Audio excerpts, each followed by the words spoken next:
mucha gente soy fiel al aula de mayores y me da ya mucha alegría el reencuentro con todos y con todas vosotras. Y para inaugurar el curso de 23-24, como merecéis, traemos aquí a una persona que es un ponente de primer nivel, y a Mar, por favor, mejor presentadora y mejor embajadora tampoco podemos tener, Mar Villafranca y Juan Castilla, y sin más preámbulo, que disfrutéis mucho y os dejo con ellos.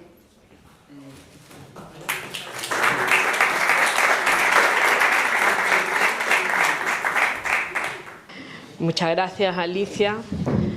Buenos días. La verdad que para mí es un placer, querido Juan Castilla, presentarte hoy aquí, y además hayas querido que esta presentación pues tenga yo también el honor de acometerla en esta inauguración del aula de la tercera, bueno, aula de mayores, no vamos a decir de tercera edad ni segunda, aula de mayores, que la verdad también es una satisfacción verla pues nutrida y que además con muchísimo interés. La verdad que cuando Juan me llamó para presentarle en esta intervención seguramente interesantísima como todas las suyas, pues no tuve que pensarlo mucho. La única inconveniente podía haber sido que hoy no pudiera estar yo hoy aquí en Granada, pero ha dado la casualidad que sí, con muchísimo gusto pues lo presenté. Juan es, además de un arabista, oír bien, ¿no?, y doctor en Filología Semítica por la Universidad de Granada, un reputadísimo especialista en lo suyo, es decir, en lo que él eligió como profesión. Y la vida, pues en algún momento nos cruzó, ¿no? Nos dio la casualidad que tuvimos responsabilidades en unas fechas muy concretas, y antes de glosar todo su amplio currículum en esta presentación, que quiero que sea corta para poder escucharlo lógicamente, pero no quería tampoco tener o dejar de compartir con vosotros algo que fue, la verdad, una iniciativa fantástica y que unió al Patronato de la Alhambra con la Escuela de Estudios Árabes, a sus dos directores, y a un empeño que era prácticamente un empeño histórico. Él me enseñó y me dijo, y lo supe en ese momento, que el deseo de saber qué transmitían las inscripciones árabes, en este caso del Palacio de la Alhambra, pero en general ya su interés era en un sentido más global, ¿no?, había sido un interés histórico. Es decir, que prácticamente desde el encuentro de culturas, ya los Reyes Católicos, ¿no?, estuvimos hablando la primera vez, recuerdo muy bien, pusieron empeño y pusieron recursos para poder traducir esas inscripciones y poder saber y conocer qué decían esas palabras, cómo la Alhambra hablaba, porque era obviamente, y ese era otro de los datos, el único edificio, en este caso, que fue construido también con un programa literario, con un programa donde la palabra se hace presente a través de del propio revestimiento de su arquitectura en distintos materiales. Y eso Juan me lo transmitió, como él siempre sabe, con gran entusiasmo, con convicción. Y bueno, es verdad que fue fácil porque ya había un convenio que se había firmado con la anterior dirección, con Mateo Revilla, y había que renovarlo y había que continuar, y ahí estuvimos. Entonces eso fue nuestro encuentro. Juan Castilla es un arabista, pero además creo que yo destacaría, aparte... ¿Arabista está? A la vista está, efectivamente. Hay otro detalle de su personalidad que me llamó poderosísimamente la atención, y es su capacidad de transmitir, que esto no lo tienen todos los profesores ni todos los investigadores que están en sus labores, pero el comunicar, el deseo de que lleguen los mensajes, el conocimiento a la sociedad, pues creo que es un compromiso suyo, que se advierte nada más que conocerlo un poco, y además ha dejado amplias huellas de que esto es así, no es solamente un propósito, sino que es una realidad. Y yo creo que Juan Castilla es también más conocido desde el punto de vista social, a nivel de público, porque ha dedicado también parte de ese conocimiento a la publicación de una serie de trabajos que yo creo que dan respuesta a sus propias inquietudes, ¿no?, a querer trasladar qué fue Al-Ándalus, cómo fue esa sociedad, qué tenemos nosotros los actuales andaluces de esa herencia. Y luego ya lo último es que esa capacidad que le ha dado también, porque a todo el mundo no tienen esas capacidades más creativas, más de generar ficciones, pues le ha llevado a ser escritor. Entonces, esa amplia trayectoria y rica e intensa, pues creo que lo presenta mejor que todas sus publicaciones, que son muchas. Yo quería también decir que es una persona cosmopolita, en el sentido de que le gusta y ha tenido la oportunidad de vivir fuera de España, con lo cual le da una visión también muy interesante, ¿no?, objetiva, y que creo que sin duda le ha ayudado a que también su visión sea más integradora, ¿no? Ha llevado a cabo pues una serie de estancias en los países árabes. Bueno, él me ha anotado aquí, perdona que me ponga, pero por decirlo, ¿no?, desde Irak, ¿no?, que me imagino que estuvo antes de la guerra, ¿no? No, en la guerra. Ah, en la misma guerra, pues entonces tiene también anécdotas: Egipto, Palestina, Túnez, todos con becas del Ministerio de Asuntos Exteriores. También ha participado en muchos congresos, ha podido transmitir sus conocimientos en numerosos seminarios, mesas redondas en Marruecos, Argelia, Libia, Egipto, Emiratos Árabes, y también en Europa y en Estados Unidos. Fue profesor del Centro de Lenguas Modernas durante más de 10 años y, de hecho, dentro de nada sale hacia Estados Unidos también, ¿no? El domingo me voy. Sí. Que para dar también un ciclo de conferencias en las universidades de Utah y California. Y como digo, pues pueden encontrar también su currículum, y yo simplemente me he traído aquí algo que fue fruto de esto que les he comentado al principio, que fue la edición de ese trabajo en un formato que en aquel momento era innovador y pionero, que era un libro DVD. Este libro nos costó mucho hacerlo, ¿eh? Este es el primer tomo de los que tuvo, y además fue una satisfacción el empeño que se puso. Es verdad que tardó bastante en hacerse, pero luego tuvimos la compensación de haber recibido un premio nacional de edición, ¿no? Entonces esto pues también nos satisface, y creo que es otro mérito y empeño suyo. Yo, para mí, como decía, verdaderamente hoy un placer estar hoy aquí con Juan, al que considero una persona muy capaz. Una suerte que también el Ateneo lo tuviera de presidente, con lo cual está en su casa, no se ha ido nunca, pero en este caso pues también nos visita con todo derecho. Y por lo tanto también quiero agradecer a Alicia pues esta labor que realiza en el aula de mayores, porque creo que es también un servicio, ¿no?, que el propio Ateneo se ha comprometido a hacer, y que por lo tanto, por lo que llevamos de trayectoria, pues está consiguiendo por lo menos un nivel de satisfacción y de calidad en sus propuestas que desde luego debe continuar. Así que yo, sin más, le voy a dar la palabra. Él nos va a hablar, lo dice aquí, sobre las voces árabes en los Palacios de Granada, que es un proyecto que siguiendo esa trayectoria, esa experiencia de lo que se había llevado a cabo en el conjunto monumental de la Alhambra, pues lo ha extendido al resto de las inscripciones y edificios que nos hablan también y que complementan, creo yo, y de un modo muy interesante este conocimiento y estos mensajes, ¿no?, esos mensajes cifrados que desde luego todos los que no sabemos árabe pues siempre nos intrigan y nos motivan, ¿no?, el poder saber mucho más de ellos. Así que muchas gracias, y yo me voy a poner ahí para escucharte. Muchas gracias.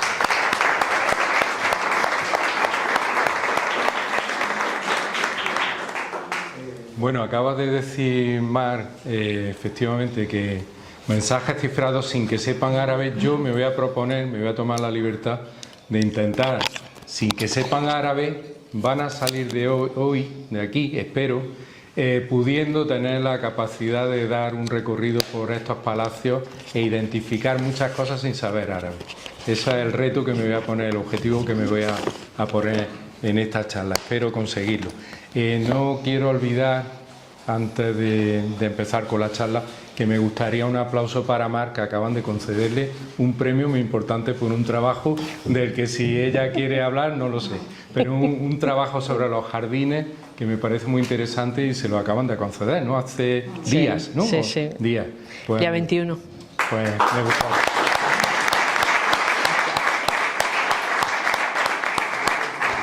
Pues sin más dilación vamos a empezar con esta charla.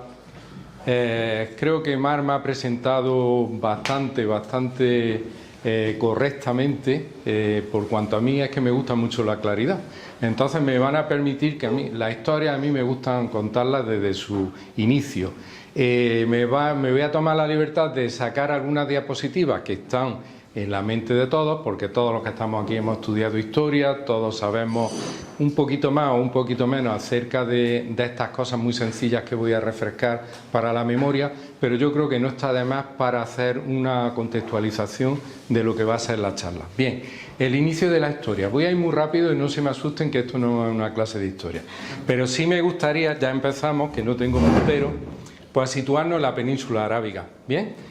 Con estos países que son los que la conforman modernamente en la actualidad, ¿no? Todos estos que están en el lateral. Si voy muy deprisa, me para, me ha concedido el presidente, creo que eran 50 minutos, voy a tratar de no salirme de ese tiempo. Bien, pues,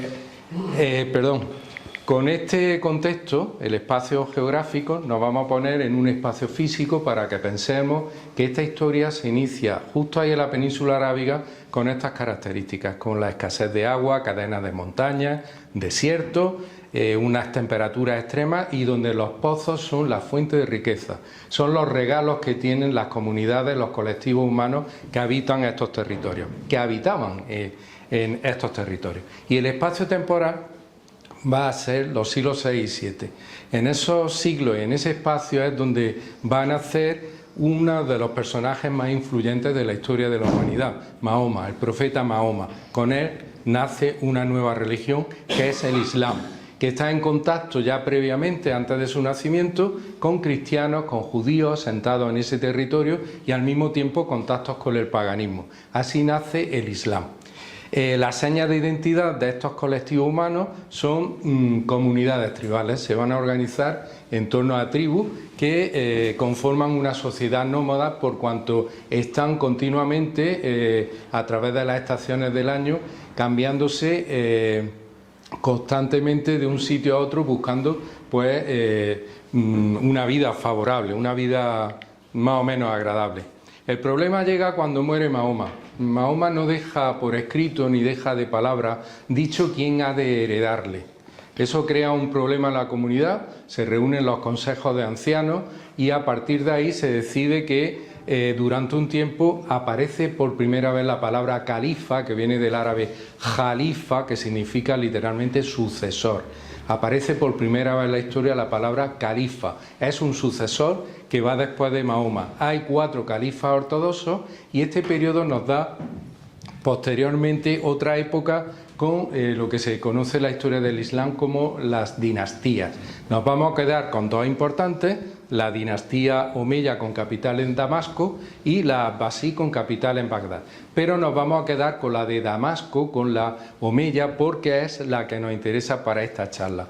Con ello se van a empezar la gran expansión islámica. Desde ese punto que hemos visto en la península arábiga, va a haber como 2 direcciones en esa expansión. Una hacia el este, que llegaría a lo que aproximadamente hoy sería la India, y la que nos interesa, otra hacia occidente, que recorre todo el norte de África, atraviesa la península ibérica y llega hasta el mismísimo corazón de lo que entonces era el reino de los francos, hoy conocido por Francia.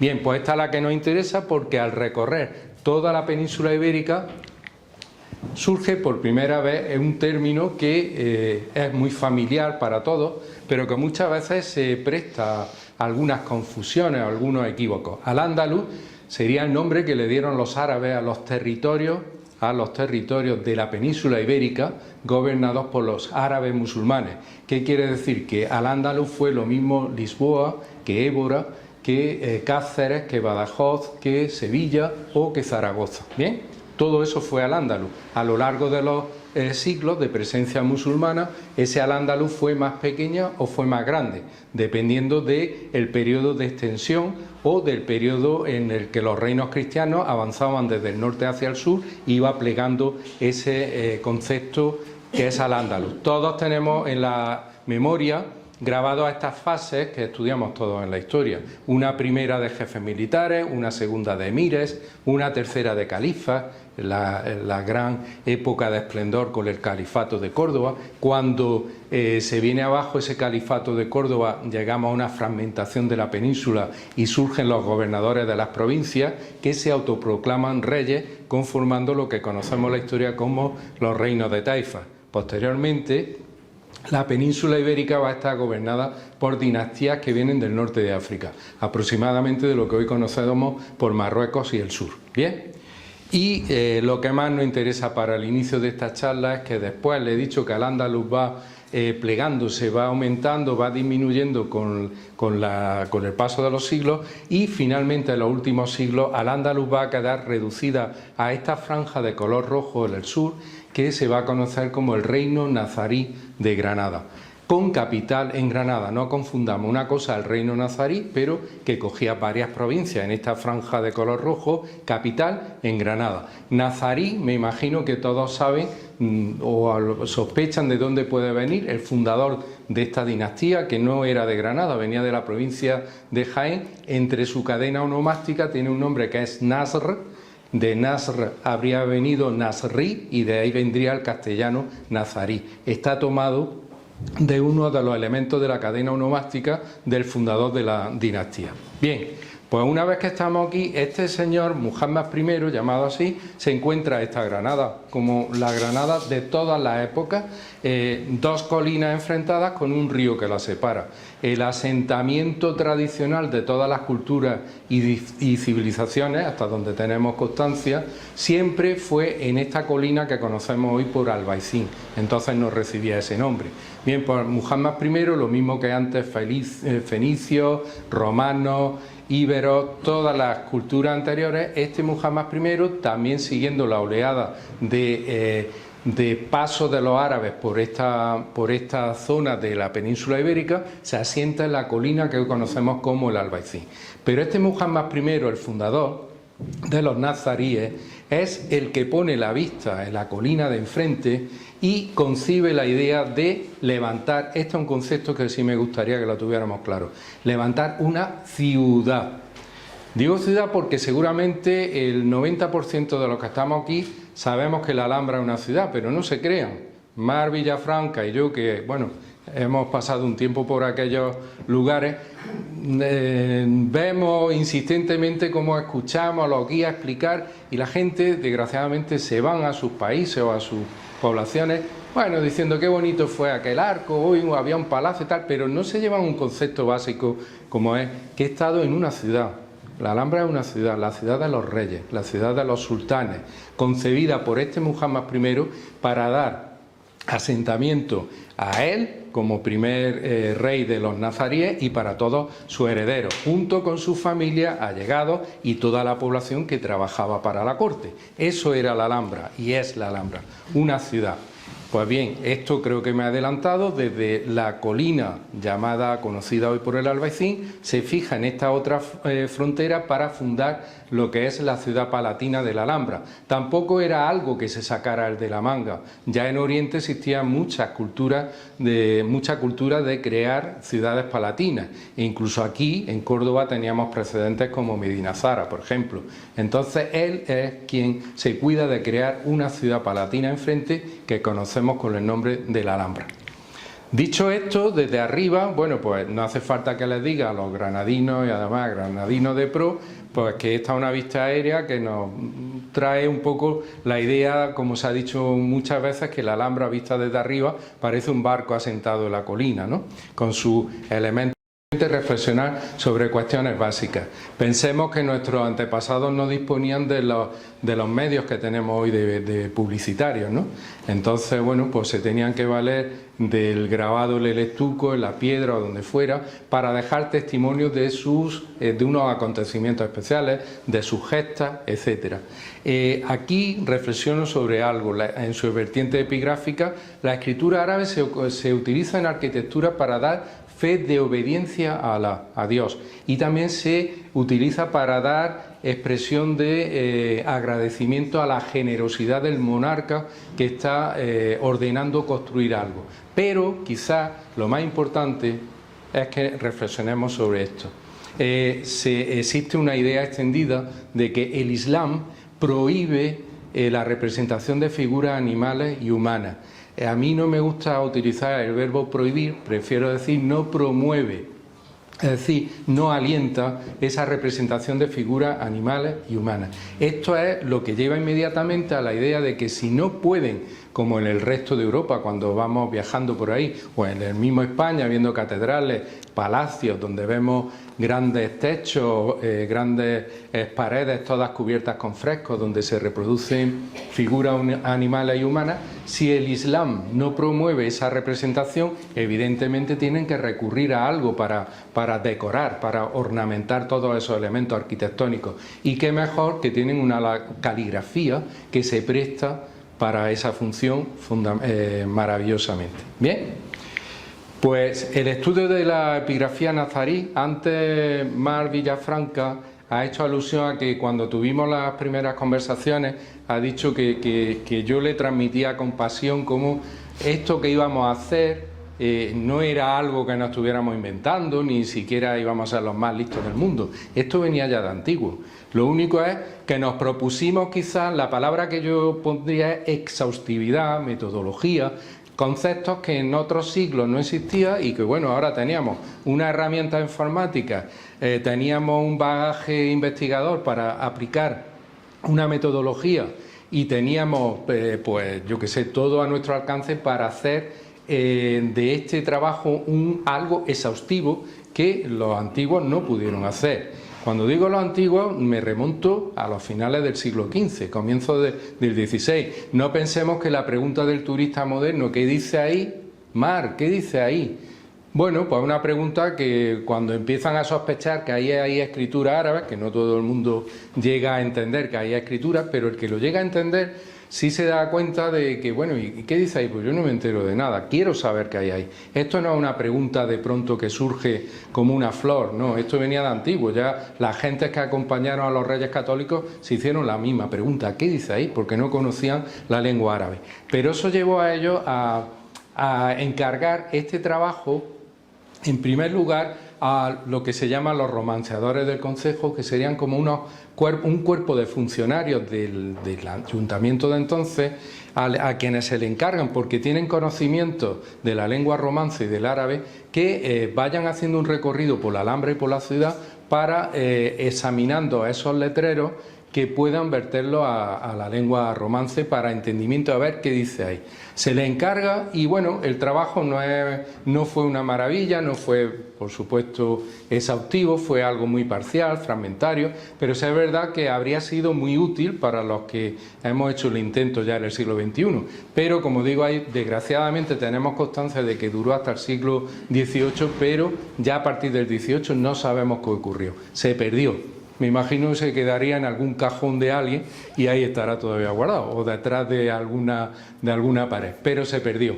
El caso es que paralelamente a este encargo se le hizo también un encargo a un morisco llamado Alonso del Castillo. Se le encargó lo mismo, que recorriera la Alhambra, recorriera la ciudad de Granada y fuera poniendo por escrito qué es lo que decían esos letreros, puesto que conocía muy bien la lengua árabe y el latín.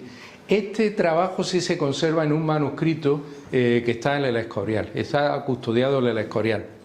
Pero nuevamente pues adolece, primero, que no está recogiendo todos los letreros, ni mucho menos, hace como se dice, ha hecho una selección.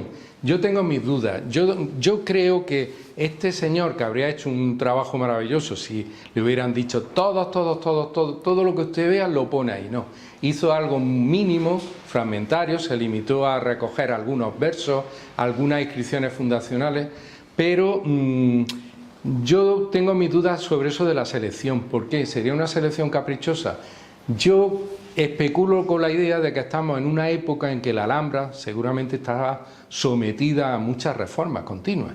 Entonces me imagino a este señor, pero no deja de ser una especulación, tratando de tomar nota de lo que veía, pero en una alhambra en la que abundarían los andamios, los operarios, los carpinteros, los albañiles, y seguramente pues fue tomando nota de lo que pudo ver, pues porque era una alhambra que estaba en continua transformación, para darle unas funcionalidades distintas a las gentes que llegaban con una cultura y con una religión diferente. Bien, pues en el siglo XVIII damos un salto ya y se le encarga a un orientalista que haga un trabajo sobre los manuscritos de la Escorial. Ahí aparecen incidentalmente algunas inscripciones de la Alhambra. Un sacerdote, un clérigo granadino, como habréis seguramente leído este libro, hizo un libro muy entretenido, divertido, sobre paseos por Granada, y también ahí de manera casual aparecen algunas inscripciones, pero no hay que prestarle mucha atención puesto que este clérigo no conocía la lengua árabe y entonces, bueno, se deja llevar por lo que la gente de entonces le diría, bueno, ahí dice más o menos esto, ¿no? Pero eso no es algo serio, ¿no? Nos puede servir para echarle un vistazo a ese libro, que no está concebido para las inscripciones, sino para hacer un recorrido por la ciudad, pero se puede extraer alguna cosa.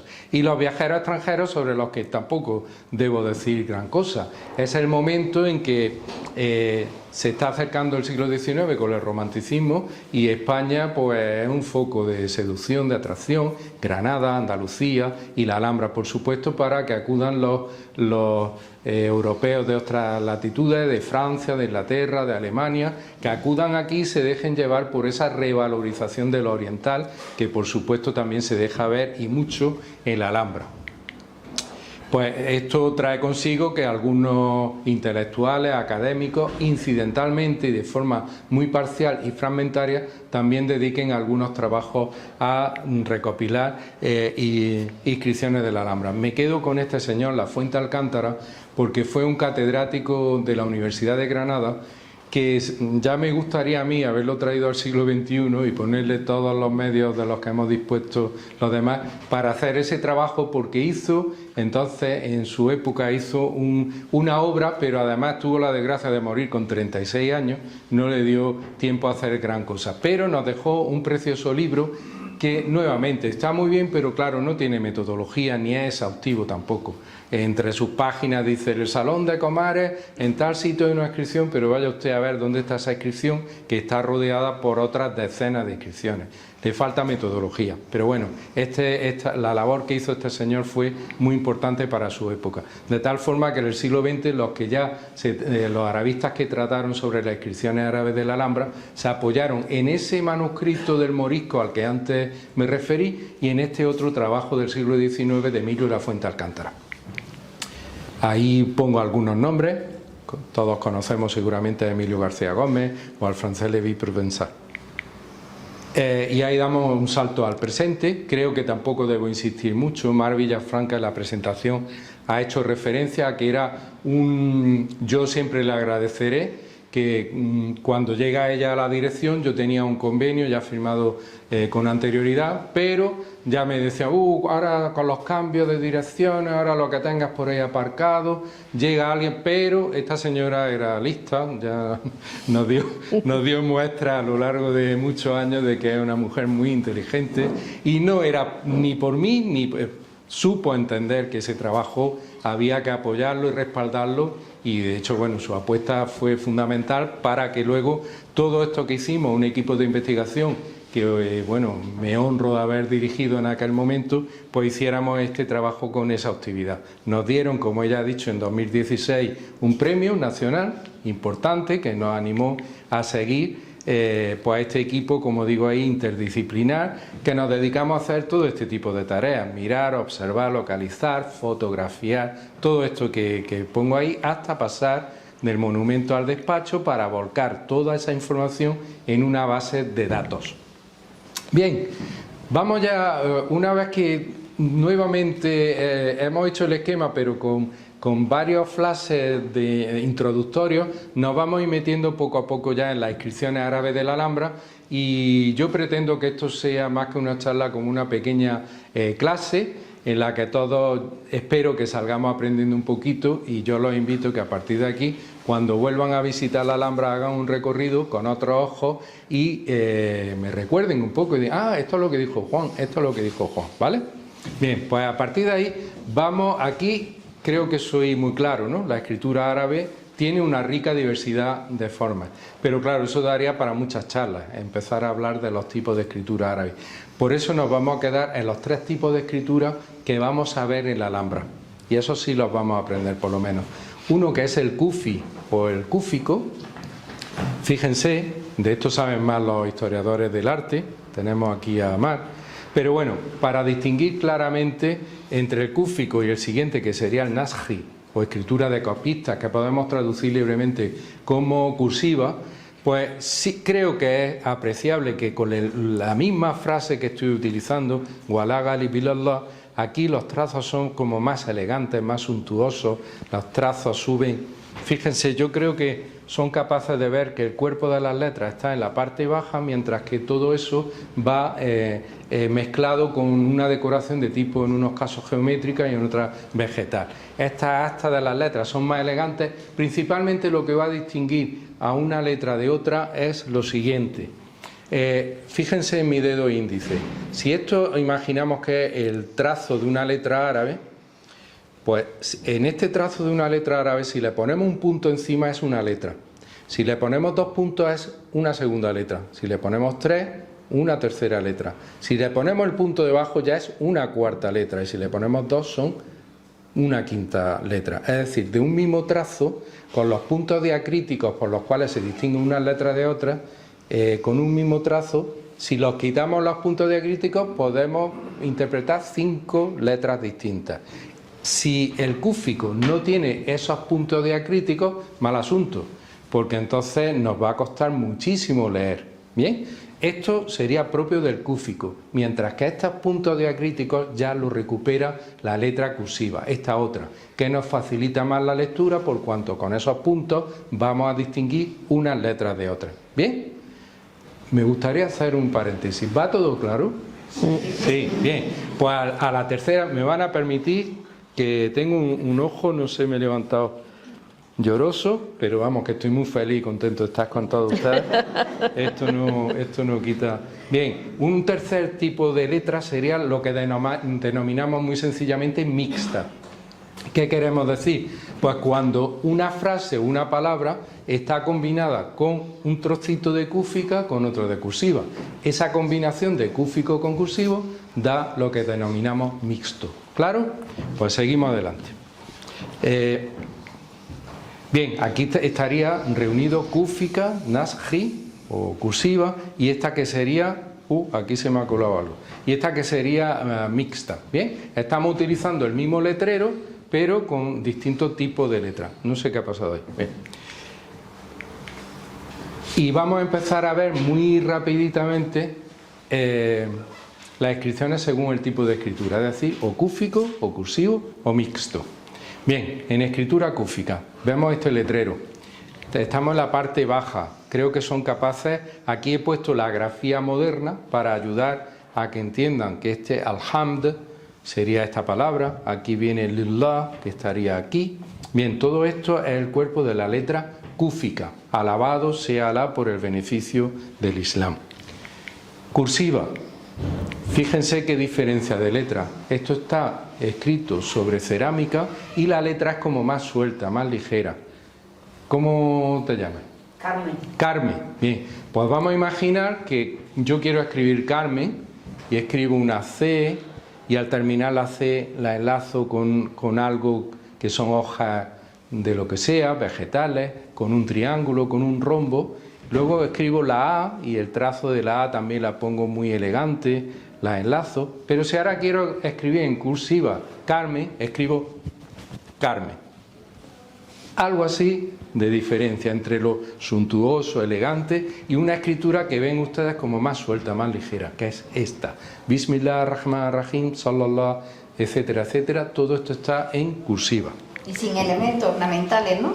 Sí, bueno, en algunos casos sí, pero sea verdad que en este caso está así, sí, los elementos van está en la franja. Fíjense que llevan quizá al principio y al final, esos ¿no? puntos, sí, claro, final. Esos puntos a los que antes me refería, diacríticos, aquí se pueden ver. No sé si son capaces de ver estos trazos y esos puntos, por ejemplo este de aquí, ¿ven?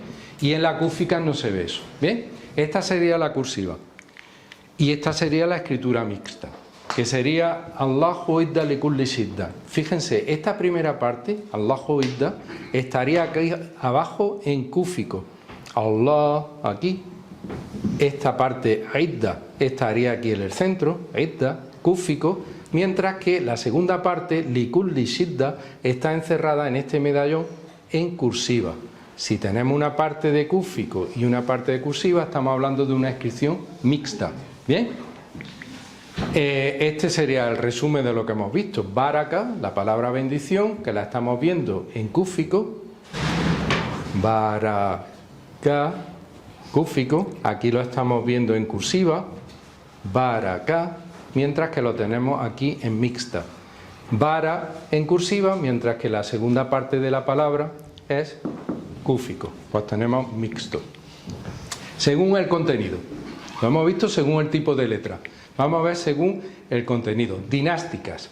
¿Dinástica qué sería? Dinásticas, las inscripciones dinásticas son como la impronta, el sello propio de la dinastía de los nazaríes. En este caso dicen Walá Galib ilallah, no hay vencedor sino Alá, sería la traducción. Esa impronta, ese sello está por toda la zona de la Alhambra, de Granada, de los tejidos, de la ropa, de los objetos de cerámica, es la impronta de los nazaríes. El sello, para que nos entendamos, es, no sé ahora qué utilizará Coca-Cola, yo qué sé, pero sí, una palabra, modernamente diríamos una multinacional, que emplea una palabra, una frase, una expresión, un lema, que inmediatamente nos lleve directamente a pensar en Coca-Cola, por ejemplo. Algo, no sé, todos tendremos en mente algo de elemento publicitario, es la impronta, la marca de la dinastía. Bien, pues aquí lo tenemos, Walá Galib ilallah, que está en cursiva en este escudo. Bien, no hay vencedor sino Alá. Esas son las dinásticas. Vamos a ver, inscripciones votivas. ¿Qué son las inscripciones votivas? Llamamos votivas a aquellas inscripciones que constan de una palabra o de dos, de una palabra que es un sustantivo a veces acompañado de un adjetivo calificativo. ¿Y cómo interpretamos eso? Pues seguramente pueden ser como mensajes que vienen de la providencia, que recaen sobre la estancia donde están esas inscripciones grabadas y por extensión pues que se dirigen también al gobernador, al sultán que está reinando en ese momento, ¿no?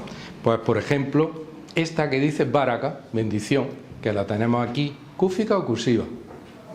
Cúfica, muy bien, ya empieza. Baraka, cúfica, bendición, pues que podemos pasear y decir, bueno, pero ¿por qué dice ahí bendición? Bueno, pues tenemos que interpretar que son inscripciones que están como llamando la atención para que recibamos ese beneficio que viene de arriba, que recae en la estancia y por extensión en el gobernador que reina en ese momento, en el sultán. ¿Bien? Jaculatorias, le vamos a llamar jaculatorias a las inscripciones que incluyen en su frase, en su expresión, el nombre de Alá, el nombre de Dios. Por ejemplo, esta que dice Ashukr, el agradecimiento, literalmente Lillah, para Dios. Esta palabra Dios, pues está dentro de esa inscripción, le llamamos a ese tipo de inscripciones jaculatorias. Tenemos coránicas, no hace falta mucha explicación para que entendamos que son trocitos extraídos de aleyas, de azoras, de libros sagrados de los musulmanes, que saben que es el Corán, y que están pues grabadas en algún sitio. Son trocitos extraídos del Corán. Por ejemplo, esta, que dice Wama bikum min ni'ma fa min Allah. De aquí lo tengo del Corán 1653, está sacado esto y está puesto en la pared. Son coránicas. ¿Bien? O estas regias, inscripciones regias, las llamamos aquellas que incluyen el nombre del sultán. ¿Bien? Por ejemplo, esta que dice Is li Maulana Abi Abdallah. Gloria para nuestro señor Abu Abdalá. Abu Abdalá está refiriéndose a Muhammad V, era uno de la cunia, se llama en la cadena onomástica del rey, Muhammad V, que saben que gobernó a mitad del siglo XIV. Inscripciones poéticas tampoco precisan de una explicación muy profunda, ¿no? Son como versos extraídos de largas casidas.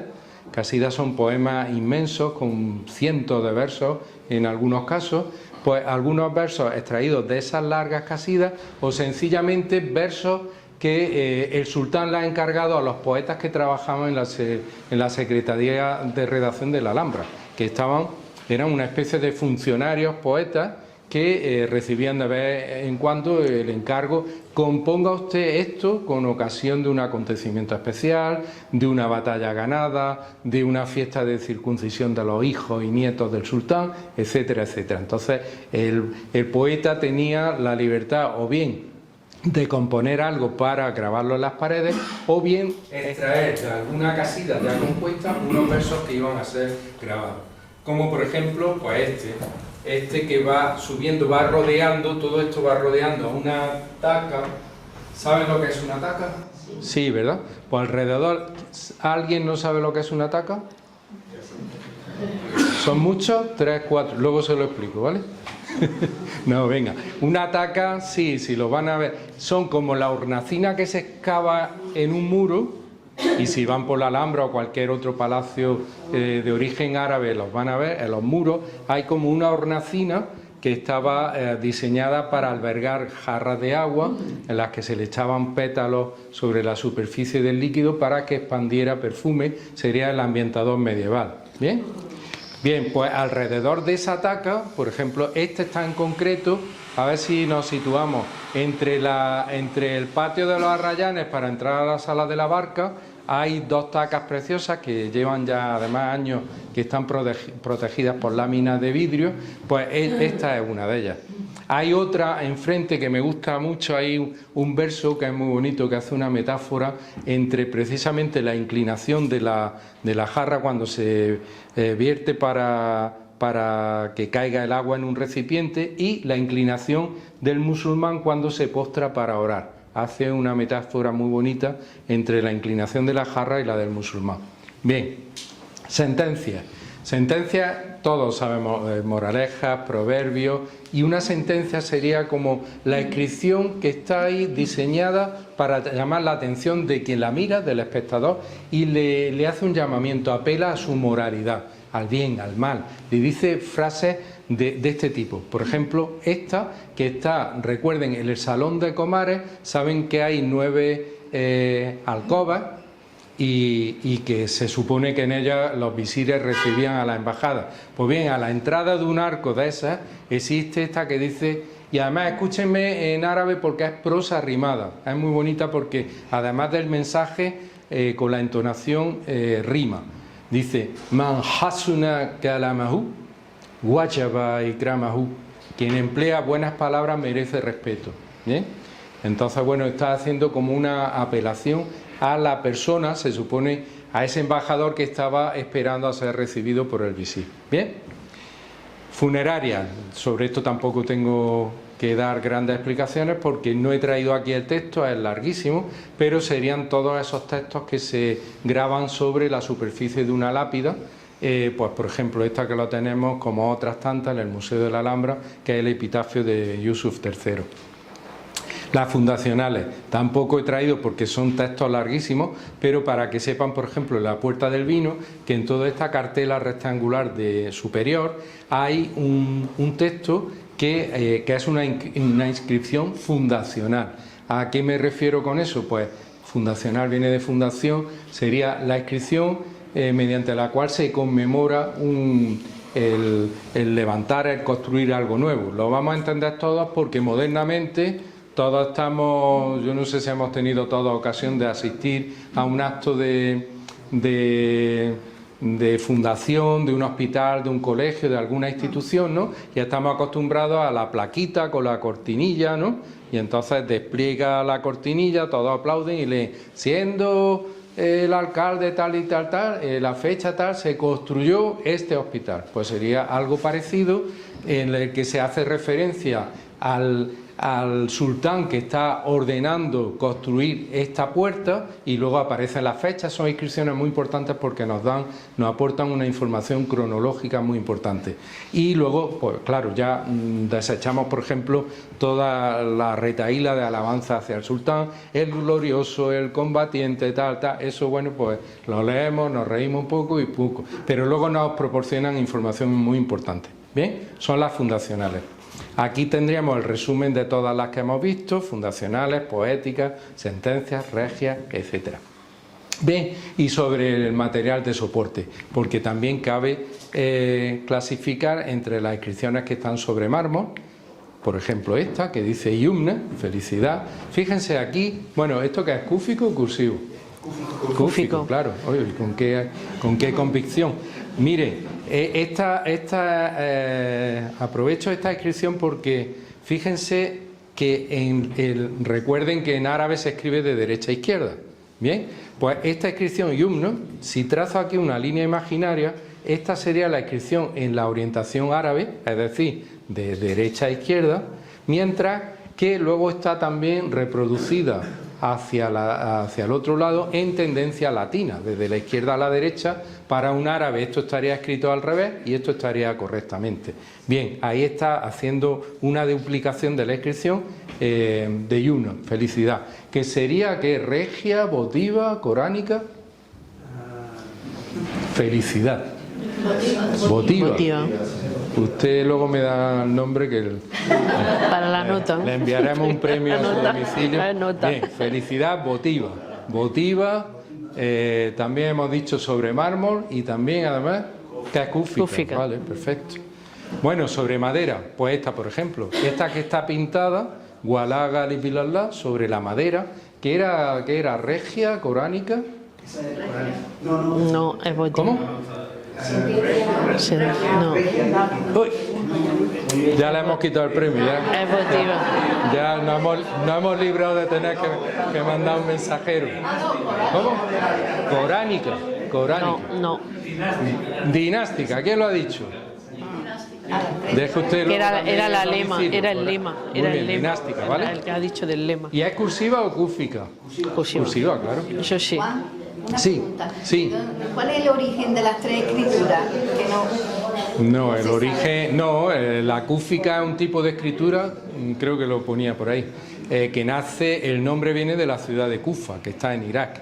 Empieza, no se tiene una clara constancia, no hay una argumentación, surge un tipo de escritura para la redacción de Coranes.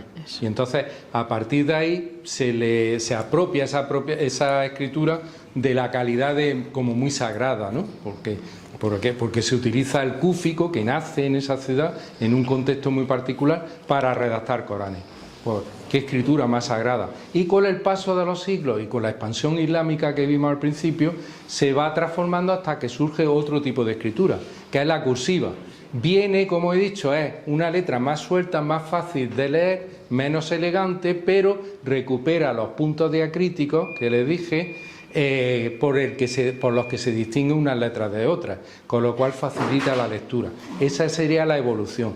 Primero coránica, luego cursiva, y en la Alhambra en concreto los artesanos juegan con la maravilla de combinar la una con la otra y surge la mixta. ¿Bien? Bien, inscripciones sobre cerámica, por ejemplo esta. Escuchen, porque esto también es prosa rimada. Se lo voy a leer en árabe y verán cómo van como un ritmo y con una rima.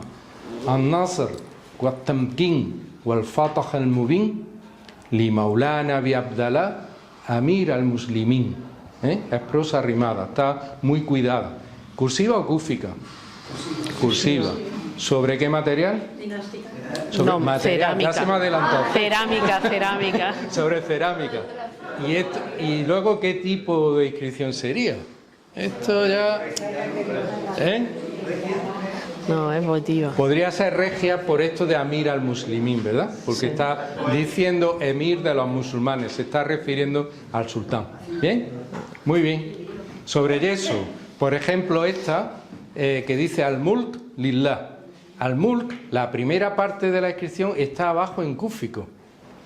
Ay, perdón, no, está aquí, encerrado está encerrado en este medallón en cursiva, al-Mulk, ¿vale? Mientras que la segunda parte, Lillah, está escrito en cúfico, ¿vale? Cursiva con cúfico mixta, ¿bien?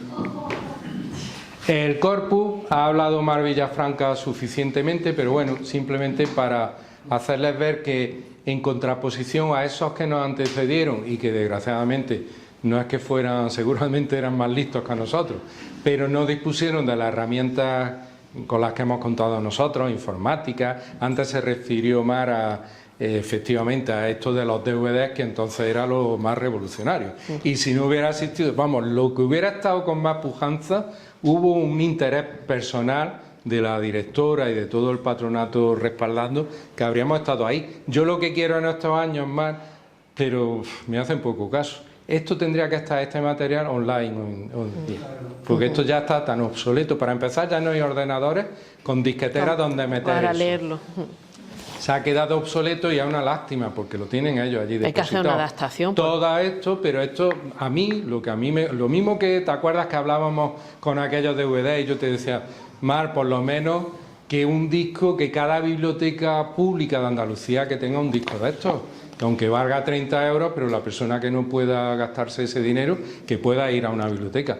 Yo ahora diría, por favor, online, que cualquier persona de la tribu más recóndita de África con un ordenador tenga acceso a disfrutar, a hacer un recorrido por la Alhambra y que no pueda venir, ¿no? Pero en fin, yo creo que eso sería, no sería tan caro ni tan dificultoso. Hoy día me parece que hay tantos medios, pero bueno, ahí estamos. Estos serían los elementos de esa metodología: localizar, mirar, fotografiar, tomar los puntos de referencia para elaborar planos de los distintos paramentos, de las distintas estancias, leer, analizar las inscripciones, fotografiarlas, medirlas y llevarla todo eso a la base de datos. Esto me interesa porque, miren, hay 9.000 inscripciones, bien, pero cada una de esas inscripciones tiene su propia ficha. O sea, hay 9.000 fichas. Cada una individualmente tiene su ficha. En cada ficha vienen muchos campos de información: la fotografía, el texto, la grafía moderna, la traducción, bibliografía, bueno, muchísimo. Y entre otras cosas, un campo muy interesante es el del dibujo. Fíjense, nos dedicamos a dibujar con colores distintos, en rojo, lo que es la letra árabe, para distinguirlo del verde, que son los elementos ornamentales que acompañan a la letra. Ahí se ve claramente. Y luego también hacíamos reconstrucción virtual de las inscripciones, porque hay muchas que no están totalmente conservadas. Hay muchas que han desaparecido y muchas que están deterioradas por el paso de los siglos, por la humedad, por las guerras, por los incendios, por los terremotos, etcétera, etcétera. Bien, pues en algunos casos, mediante dibujo, hemos reconstruido las que están deterioradas, e incluso, fíjense, esta reconstrucción está más llamativa si cabe, porque fíjense, de este paño, esto está, ¿recuerdan dónde está el oratorio del sultán? El pequeñito, en ese corredor. Aquí a la izquierda hay una pared que está desnuda y que conserva solo este trocito de letra. Pues bien, a partir de ese trocito de letra fuimos capaces de reconstruir todo el paño que está desnudo. No es porque seamos listísimos, es por cotejo, por experiencia, por años ya de saber la medida, encajaba perfectamente este letrero epigráfico ahí. Bien, y como antes les avancé, ahora llevamos un tiempo dedicado a lo que hemos llamado una investigación que es catálogo y estudio de las inscripciones árabes ya de la ciudad de Granada. Antes adelantó Mar Villafranca y recogía ella, pues bueno, la coherencia, la sensatez de que Granada, ya una vez que se había abordado el trabajo de la Alhambra, que era el grueso más importante, pues quizá eso se podía complementar llevando ese trabajo a otras casas y palacios del resto de la ciudad, pues para también recopilar donde hubiese inscripciones. ¿Qué teníamos que hacer con esto? Empezar a investigar sobre edificios con historia y dentro de edificios con historia aquellos que tuvieran inscripciones árabes, donde hubieran pervivido algunas inscripciones árabes.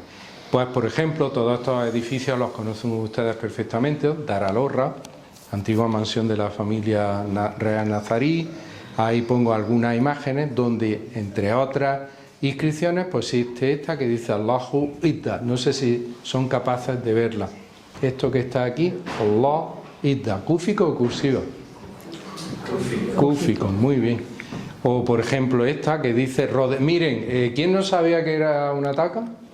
Aquí ella. Pues ahora ya la tienen, ¿vale? Sería esa hornacina excavada en el muro. Bien, pues ahí rodeando la taca, por sus tres lados, va esta inscripción que dice Al-Afia Al-Baqia, la felicidad permanente.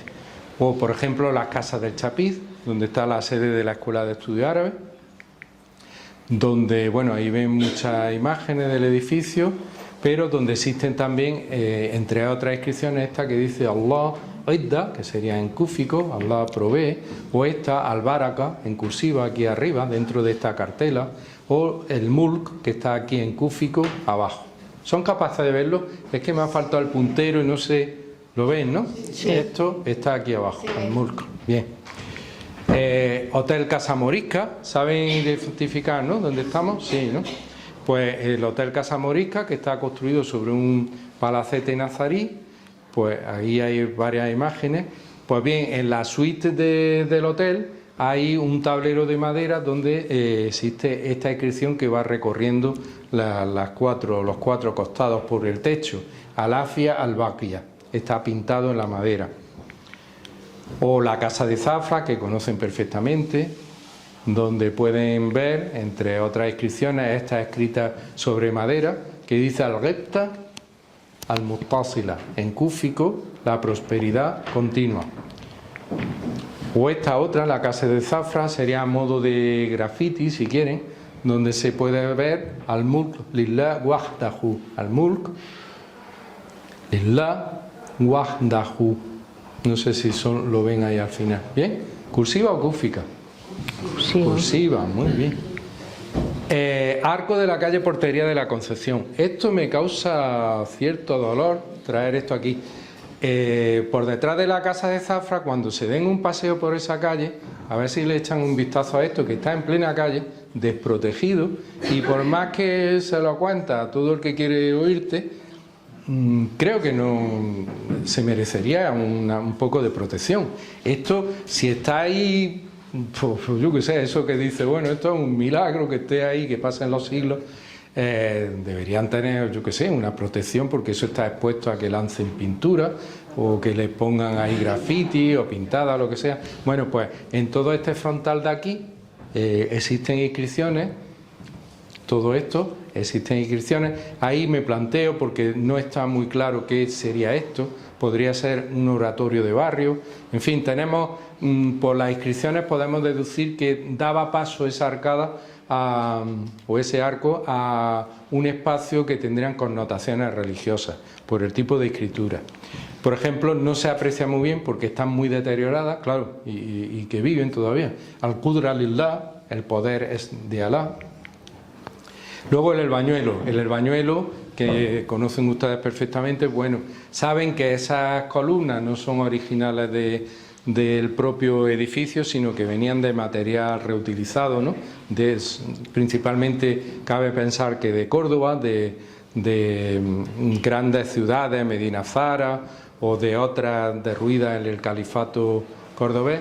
Pues bien, en una de esas columnas se puede apreciar, no se aprecia muy bien la fotografía, pero hay una inscripción en esa columna que hay Yumna, felicidad. ¿Qué inscripción era? Regia, votiva, muy bien. Estupendamente. Casa particular, creo que no le importa, todos saben, creo, algunos, es propiedad de Carlos Sánchez, el arquitecto que ustedes conocen seguramente. Pues donde él vive era una casa morisca. Y bueno, estas son imágenes de su casa. Y entre otras existe esta, por ejemplo, se me ha olvidado poner, esta es coránica, es del Corán, ¿vale? Que dice, Wa tawfiqi illa billah alayhi tawakkaltu wa ilayhi unib. Para mí no hay más éxito que el que me llega de Alá. Esto está tomado del Corán. Bien, pues esto está en la casa de Carlos Sánchez. O esta otra que dice, Allah. Yo creo que aquí habría alguna palabra que en alguna restauración se fue o estaría deteriorada y la transformaron con elementos así vegetales, pero creo que debería haber una palabra. Se ha quedado solo Allah, creo que le falta la segunda parte. La Casa de los Girones, donde podemos, estas son algunas imágenes donde se pueden apreciar. Esta, por ejemplo, dice ya Zakati, ya Amali, Anta Raya. Todo esto se supone que eran unos versillos que cantaba la población y están dirigidos al profeta Mahoma. Bien, son como unos versos que seguramente se cantaban, ¿no? Tú eres el patrón, pon buen sello a mi trabajo, es decir, certifica que lo que hago en la vida está bien hecho, ¿no? Bien, pues esta está en la Casa de los Girones, o esta otra que dice Alhamdulillah ala ni'mehi, alabado sea Alá por sus beneficios. ¿Cursiva o cúfica? Cúfica. Cúfica. Muy bien.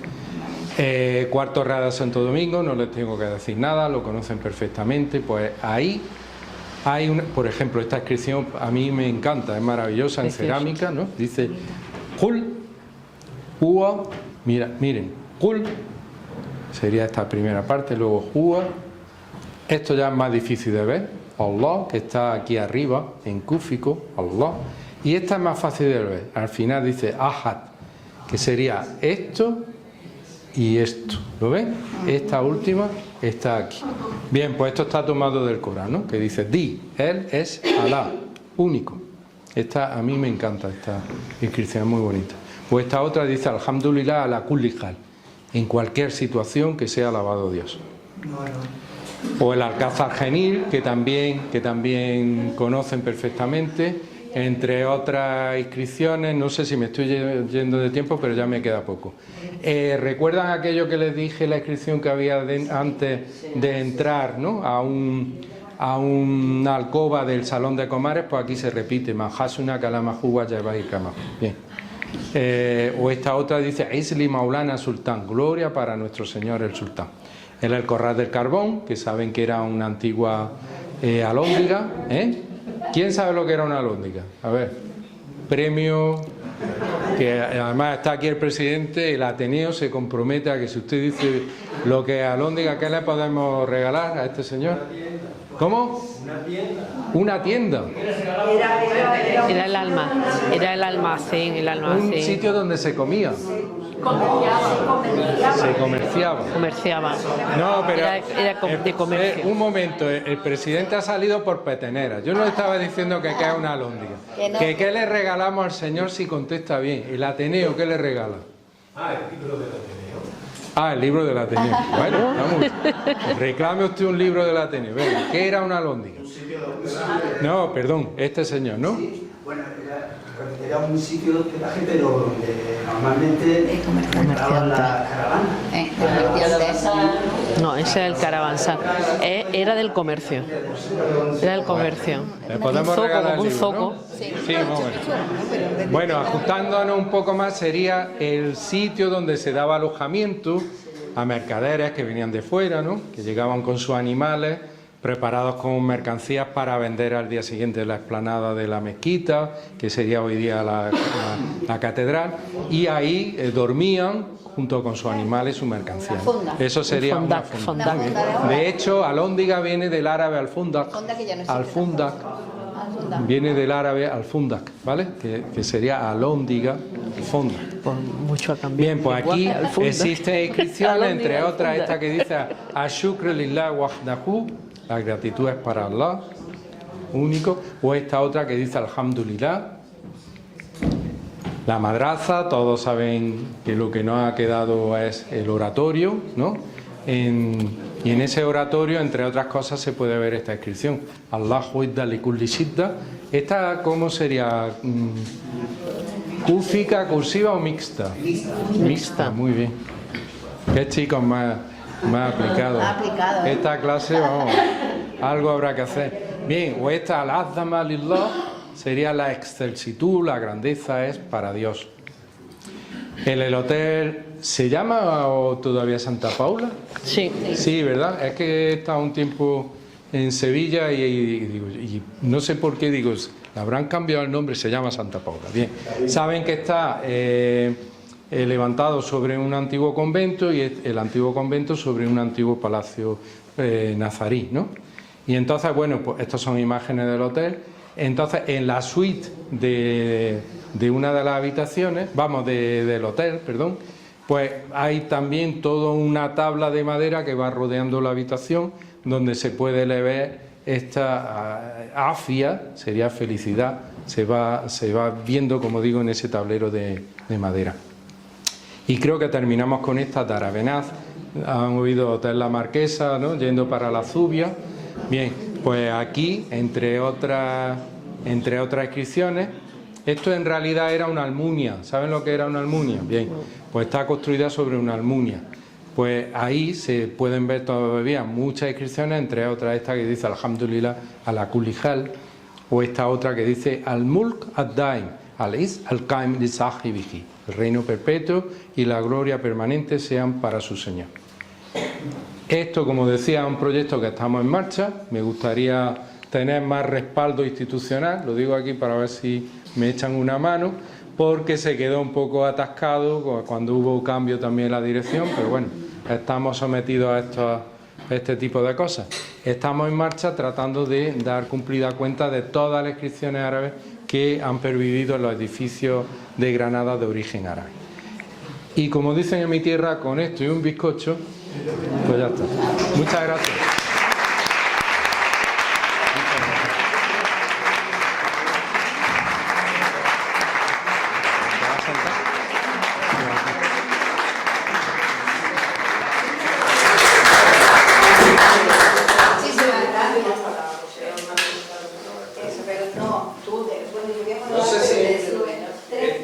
¿Entraba a tiempo? Sí, porque ha sido muy ameno y muy cínico. Un momentito, quiero decir tres cosas. Vamos a abrir un turno de palabras, por supuesto, para Juan y agradecerle la magnífica intervención, además súper didáctica y como muy amena.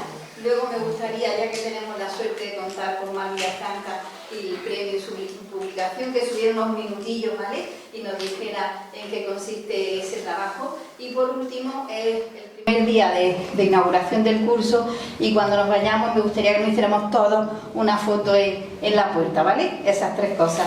Mar, si te quieres subir y ya abro el turno de palabras. A ver, ya había varias manos levantadas. Siéntate. A ver, Fernando. Buenos días, muchísimas gracias, Juan, por su intervención. Realmente me ha abierto las puertas hacia un mundo en el que tenía muchísimas ganas de entrar desde hacía tiempo y no sabía nada. De manera que se las tengo abiertas en este momento. Prometo entrar, no sé si tienen el libro a disposición todavía, si está a la venta, porque lo adquiriría con mucho gusto. Creo que esto es propiedad en realidad del patronato. Y entonces el patronato es el que pone a través de las librerías, ¿no? Lo ha puesto a la venta. Creo que se puede comprar o a través de las librerías. En la librería, en la tienda librería de la Alhambra, sí, puede que haya, puede que esté. Sí. Sí. Bueno, mi pregunta, Juan, va en relación con, si usted tiene conocimiento al respecto, con los artífices de esas inscripciones. ¿Eran calígrafos especializados,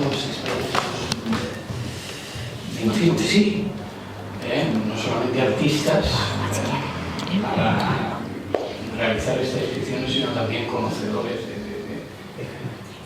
los escritos, de dónde provenían, ¿no?, y los criterios que se tenían en cuenta.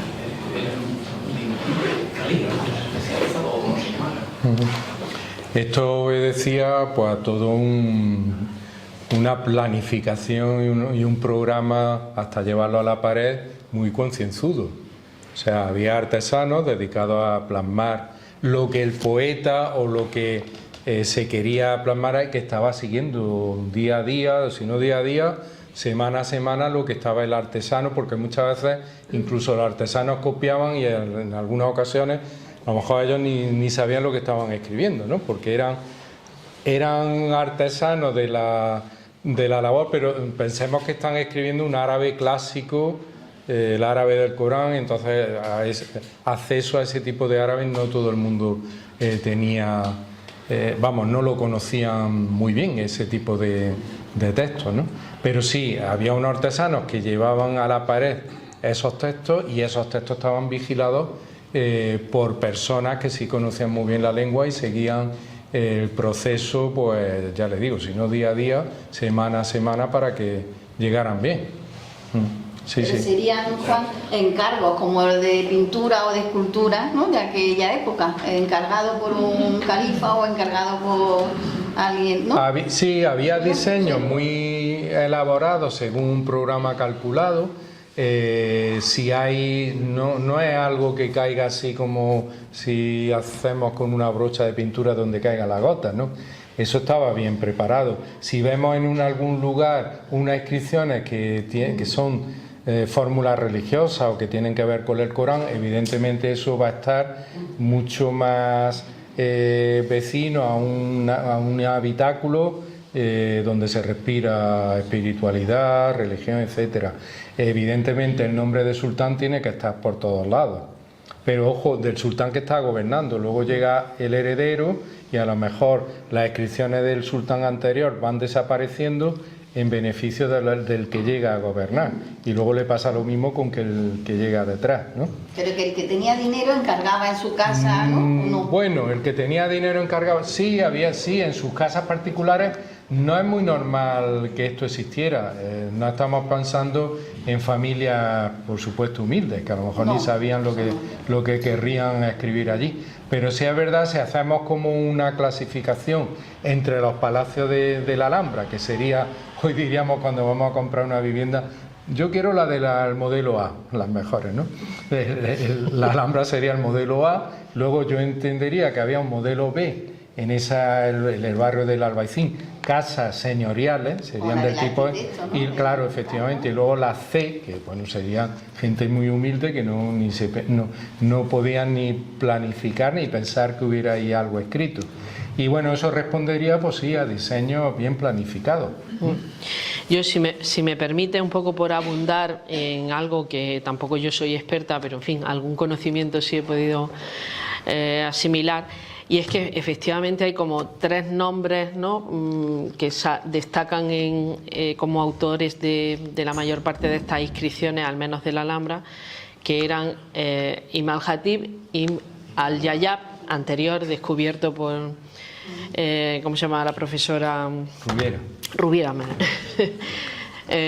Y Ibn Samrak, ¿no? No lo pronuncio como tú, seguro, pero en fin, a ellos como responsables de esa secretaría, ¿no?, que comentabas en tu exposición, magnífica por supuesto, siempre y didáctica, se les atribuyen todo ese programa, ¿no?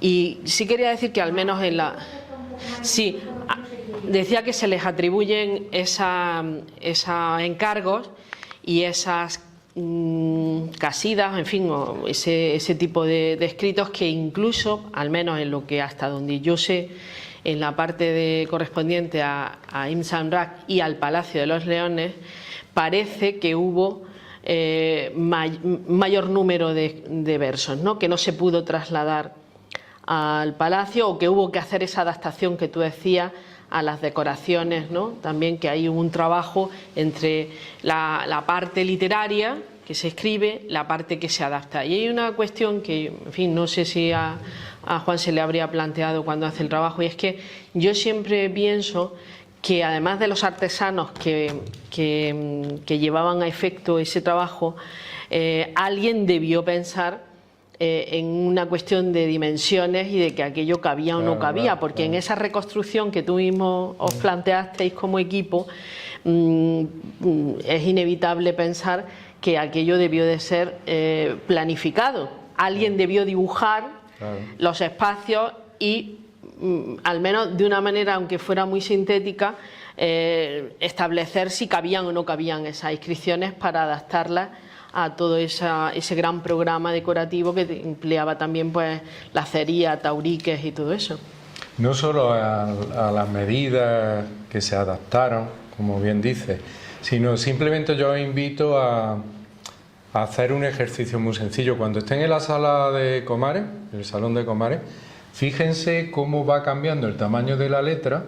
No es lo mismo que uno esté con los ojos a la misma altura de lo que está leyendo, que conforme sube con la vista, alza la vista y va recorriendo, va aumentando el tamaño de la letra. ¿Para qué? pues para que se pudiera leer, aquellos que tuvieran acceso a ese tipo de escritura, que no todo el mundo tenía la cultura suficiente para leer aquello, pero va ascendiendo. Y eso además nos lleva a pensar en una cosa, que la última, yo tenía que verlas con prismáticos. Incluso tuvimos que recurrir a un elevador de aquellos eléctricos, que vamos, yo estoy seguro que estoy en todas las fotos de Japón, sí. Estoy yo ahí montado. Todos los japoneses me dejaron ahí ya grabado para la eternidad. Pues había que subirse con prismáticos para ver eso, pero yo muchas veces pienso, esta gente seguro que tenía mejor vista ya que nosotros.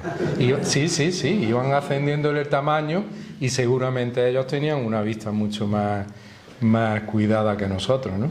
Bueno, y les voy a contar una anécdota porque entre la luz que me está dando y lo que estás comentando, hay una cuestión que mucha gente no se da cuenta, probablemente quien desarrolla allí su trabajo todos los días, o no sé si el propio Juan y su equipo se dio cuenta, pero en el Palacio de los Arrayanes, el friso, es decir, lo que recorre, el friso que recorre los laterales, tanto por la mañana a una determinada hora como por la tarde, hay un momento en el que cuando hay días soleados es como si hubiera foco sobre ese friso, ¿no? Entonces es como si de pronto la luz eléctrica en un momento determinado del día, tanto si por la mañana como por la tarde, se le diera. Eso a mí me sorprendió un día por la mañana y, en fin, le dije a la gente, informar, a ver si esto es así. Y los PECI, es decir, los peones de control de información que están allí, dice, bueno, esto lo llevamos nosotros viendo siempre. Y digo, pues eso tiene un sentido. Es decir, no es normal que un friso esté colocado con un determinado texto y para que la luz se ilumine durante un tiempo. Lo mismo que pasa con el reflejo del agua en la zona de acceso, ¿no? Como es un espacio ceremonial, un espacio también un poco escenográfico y previo a la embajada, pues sin duda que hay efectos naturales perseguidos. Es fruto de una civilización muy sofisticada.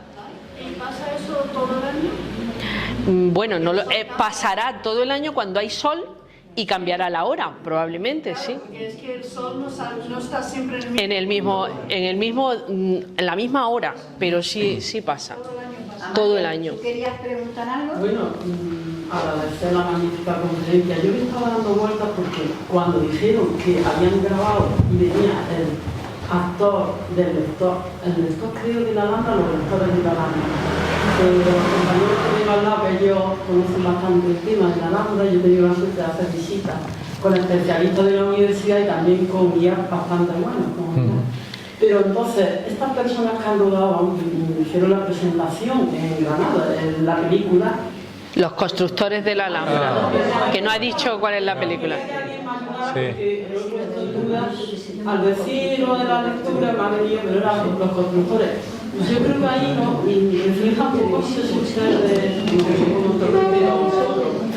¿Alguien pidió en la documentación a usted, por ejemplo? ¿Alguien qué? Perdón, es que no... No, digo que como es una película que me imagino para asesorar, claro, sí. Sí, detrás de eso, claro. Yo también, a mí me gustó, yo fui a verla, pero sí, alguien me quitó la película, no merece la pena uno más. Sí, normalmente todo lo que se hace de fuera siempre piden asesoramiento. Yo de esa película en concreto, no sé si a Juan se lo pidió, yo a esa película en concreto, la directora, estando yo todavía en la Alhambra, es decir, en 2015, porque los proyectos muchas veces arrancan en una fecha y luego cuando se hacen realidad ha pasado tiempo y circunstancias. Yo puedo comentaros lo que ella planteó cuando se dirigió. Es verdad que tenía un proyecto muy serio de hacer por primera vez un trabajo que tenía una parte ficcionada y otra parte documental, para profundizar sobre los constructores de la Alhambra, es decir, quiénes fueron aquellas personas que se plantearon tanto desde el propio concepto como su materialización, que evidentemente todavía tenía que trabajar el aspecto de hilo conductor, que estaba pensando en la figura de Imam Hatib, porque transcurría en la parte central de lo que ella contaba, de lo que quería contar, pero que evidentemente aún estaba en una fase embrionaria. porque tenía que... Embrionaria no en el sentido de lo que quería hacer, que lo tenía bastante claro, sino del proyecto para buscar la financiación. Y toda la fase de producción y demás. Eso es lo que yo puedo contar. Yo he visto la película, creo que es un trabajo muy digno, porque es muy difícil hacer ese tipo de proyectos.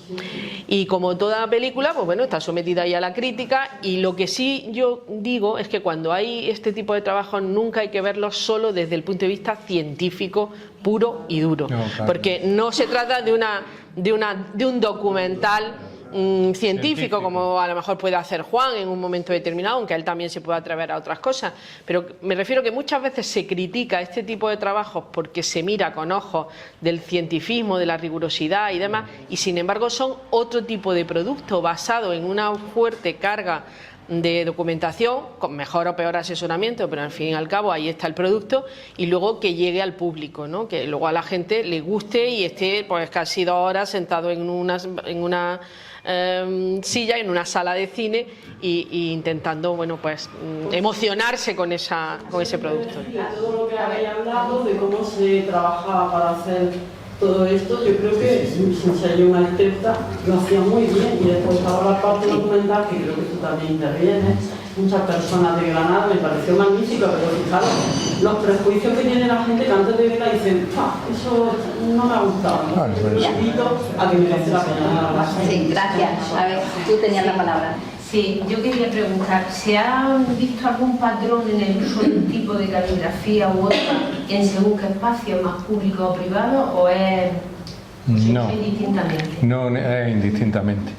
Cabe a lo mejor sacar pequeñas conclusiones. Ahora me viene a la cabeza que, por ejemplo, la poesía casi siempre está más aparejada con la escritura cursiva que con la cúfica. O sea, casi el 90 y tantos % se puede hablar.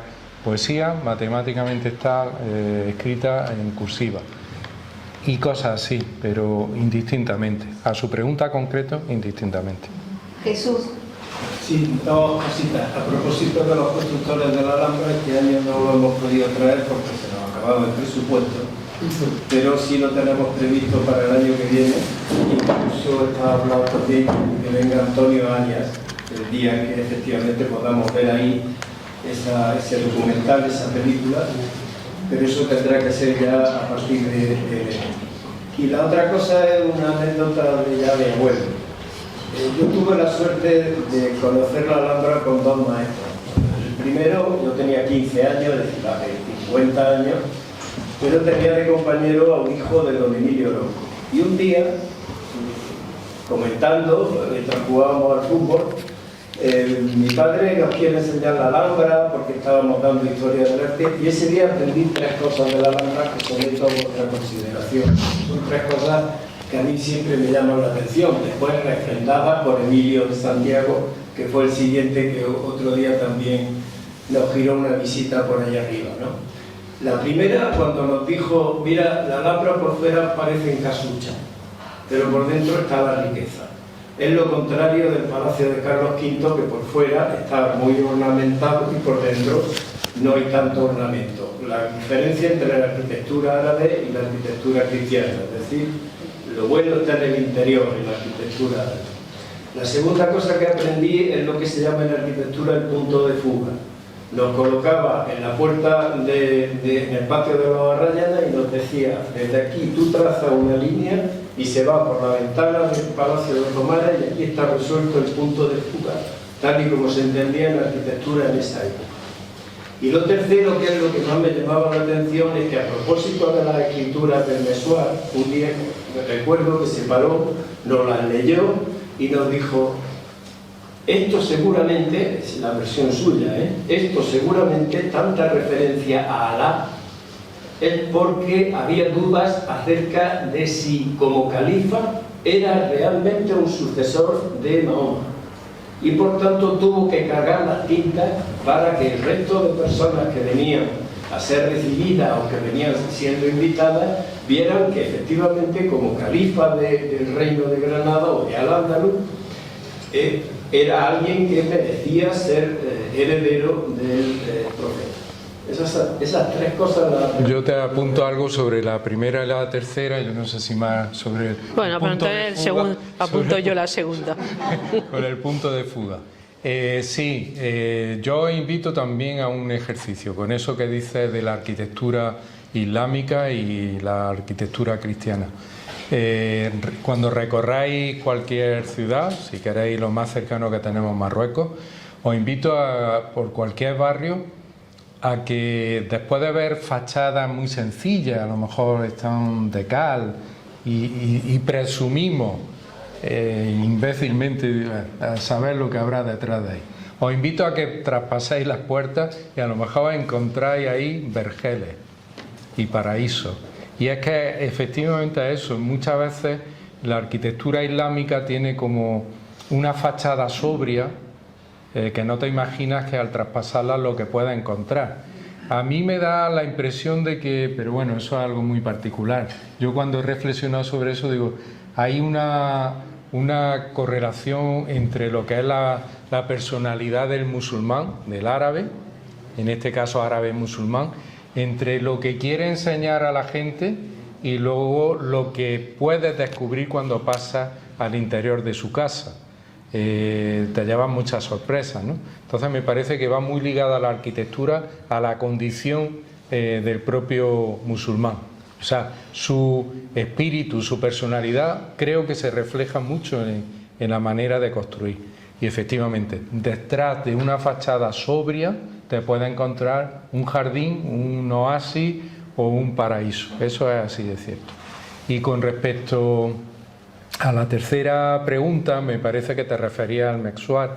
Sí. Lo que sí os puedo apuntar, por si os llama la atención como anécdota, es que todo el friso que va rodeando el Mexuar, cuando vayáis a verlo, recordad, con estas inscripciones que hemos visto ahí, a ver si soy didáctico, vais a ver como una expresión que va diciendo Al-Qudra Lillah. La hemos visto por ahí, no sé qué edificio de Granada. El poder es de Dios. Luego inmediatamente al lado dice el mulk lillah, el reino es de Dios. Y luego dice es lillah, la gloria es de Alá. Si vamos cogiendo A, B, C, repite A, B, C, repite A, B, C, y todo va rodeando el Mexuar, y tú haciendo un recorrido vas viendo la gloria es de Dios, el poder es de Dios, el reino es de Dios. Os invito a reflexionar a que hoy día, siglo XXI, cuando vais a una iglesia católica, antes del Padre Nuestro dicen los fieles, ¿no? El reino es de Dios, el poder es de Dios, la gloria es de Dios. 3 veces. Es exactamente igual. Entonces, cuando vayáis al Mexuar, hacer ese recorrido con esas 3 fórmulas A, B, C que se va repitiendo, y es lo mismo que repiten hoy los cristianos del siglo XXI, dentro de una iglesia. Y ahora dejo el punto de fuga para Mar. Esa segunda pregunta es una pregunta compleja, pero voy a intentar sintetizarla para que todos podáis entender. Quien explicaba quien te hacía a ti esa reflexión, esa enseñanza, evidentemente respondía a un modelo de comprensión de la propia historia del arte y de la arquitectura, ¿no? Cómo la historia del arte ha dado a conocer los principios para poder percibir la arquitectura. Y sin duda derivaba de un modelo racionalista, en el sentido de que hubo ya el primer intento científico de explicar la Alhambra, lo hacen los ilustrados, cuando mandan a un Juan de Villanueva, todavía muy joven, el autor del edificio del Museo del Prado, a dibujar con otros compañeros la Alhambra. Y entonces ellos, cuando la dibujan, intentan buscar esos ejes de simetría, que al final llevan al concepto de percepción, que donde se verifica en su manera más explícita es precisamente en Arrayanes, en el patio de los Arrayanes. Llegan incluso hasta mostrar un dibujo que se parece bastante a la planta del Escorial, curiosamente, ¿no? Que lo tenían como modelo de racionalidad clasicista desde el punto de vista arquitectónico. Entonces es un intento de explicar desde las claves occidentales cómo se ha formado la arquitectura, cuando la Alhambra viene más de una tradición oriental, vamos a llamarle así para que nos entendamos. Yo apunto, y esto ya como dice Juan, siempre tenemos percepciones propias, apunto que en este caso hay no se puede decir que viene de una tradición o de otra. Es decir, el modelo de la Alhambra evidentemente tiene una tradición, hay quien apunta a cómo se implanta en Medina Zahara, ¿no? por la parte de la topografía, por las formalizaciones, pero hay una cuestión que es clave, que es la cultural. ¿Qué pasa en Granada entre el siglo XIII y el siglo XV? Es un lugar en el que hay intercambios culturales. Evidentemente la tradición es heredera de ese modelo que ha explicado muy bien Juan en su introducción, de dónde viene esta cultura y cómo se adapta a un lugar que no era originario, pero que luego en continua conexión con los reinos cristianos va a haber, vamos a llamarle, si me permitís, el término contaminación. A mí me gusta también el término interrelaciones, ¿no? Yo ya no me meto en aculturaciones y todas estas cosas, simplemente intercambios culturales. Los hubo, sí, y hubo hasta intercambios artísticos, porque si no nadie explica cómo están las pinturas en la Sala de los Reyes, o cómo en Sevilla, y que conoce bien Juan que ha estado aquí, hay decoraciones absolutamente iguales, miméticas a las de la Alhambra, porque hubo intercambio de artistas, no se intercambiaron. Eso es por razones históricas, se ha estudiado y se ha analizado. Pero por no hacerlo muy largo, sí que decía que en ese concepto cultural, a mí me parece que en la Alhambra hay algo que alguien ha apuntado, pero no ha terminado de desarrollar, que es que en esa evolución, porque la Alhambra en 260 años se construye y reconstruye muchas veces, en los 260 años, no surge del perímetro, sí, pero la construcción de los palacios, la conexión de los mismos, cómo suplantan unos a otros, pues eso es un hecho, que la arqueología está dando luz y arrojando luz, ¿no? Entonces, en Arrayanes se construye sobre un palacio un poquito anterior, que ya no existe, del cual sus cimientos sí que existen, y sobre esos cimientos se reconstruye en época de Yusuf I y después de su hijo Muhammad V el palacio primero de los Arrayanes y a continuación el de los Leones. Son un padre y un hijo que prácticamente reforman toda la Alhambra, la que hoy conocemos, ¿no? Aparte de las restauraciones ya del siglo XIX y XX. Pero en cualquier caso, eso responde a una cuestión cultural donde el concepto humanista del llamado plan central, ¿no?, está en conexión ese momento de construcción de la Alhambra con lo que se estaba pergeñando en Italia. Y no nos olvidemos nunca que los agentes comerciales de la monarquía nazarí, y eso también lo he aprendido de los historiadores medievales, los agentes comerciales de la dinastía nazarí, que es de donde sacaban ellos su dinero, porque la monarquía española, salvo la española, entre comillas, salvo la aragonesa, que sí mantenía relaciones comerciales, se dedicaba al comercio, estaba mal visto. Es decir, el comercio, desde el punto de vista cultural, no era noble. Era algo como de segunda como de segunda categoría. Sin embargo, los reyes nazaríes tenían el monopolio de la seda, que le daba, entre otras cosas, aparte de otras fuentes de riqueza, le daba la mayor fuente de riqueza, porque la seda tenía valor de cambio y sus agentes eran genoveses, la mayoría. También los había algunos venecianos y de ese tipo, pero esa conexión entre Italia y España, y el reino nazarí, me parece que hay que seguir profundizando en ella, porque en Italia en esas fechas se están dando unas claves de transformación cultural que tendían a lo que luego se llamó el humanismo, ¿os acordáis? Y la presencia de esas ideas que suman el factor que decía el profesor que te lo enseñaba, de la perspectiva, ¿no?, del eje, ¿no?, de concepción arquitectónica, y la cuba, que es un espacio de plan central, es decir, el salón de embajadores es un templieto realmente, es un temple, como luego ahora Bramante, ¿no?, en Roma, es decir, es un edificio de plan central.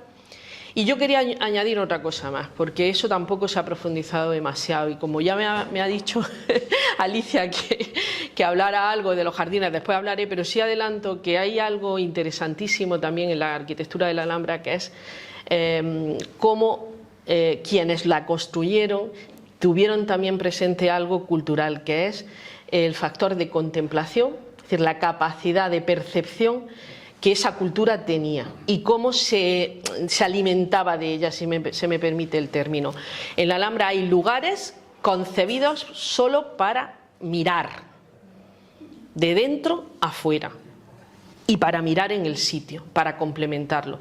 Y creo que algo de esa teorización también estaba en el horizonte de esa respuesta o de esa enseñanza que te transmitieron. Muchas gracias, Mar. Me he extendido un poco, pero en fin, es que era compleja la respuesta. Tres turnos de palabra, cerramos, ¿vale? Y luego habla Mar unos minutos por no alargarnos, que siempre solemos tener las sesiones de 11 a 1, porque no se hagan muy densas, ¿vale? Pues este señor, al lado de Amalia, tenía el turno de palabra. Bueno, primero muchas gracias por la charla y por la forma de darla, que es un tema tan complicado como el hacerlo. Lo ha hecho fácil. Muchas gracias. La pregunta es, ha hablado de la lengua en la que están las inscripciones.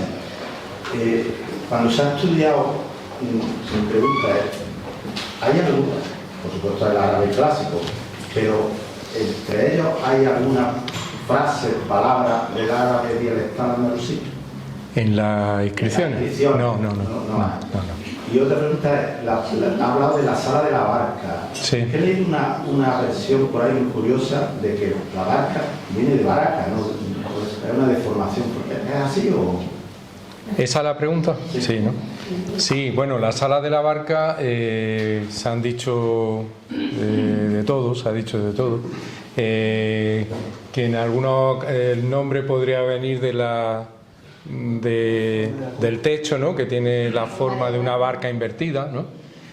También se ha dicho que podría ser que venía de la alberca, sería la sala de la alberca que hay en el patio de los Arrayanes. Sin embargo, la que usted apunta me parece que es la más plausible.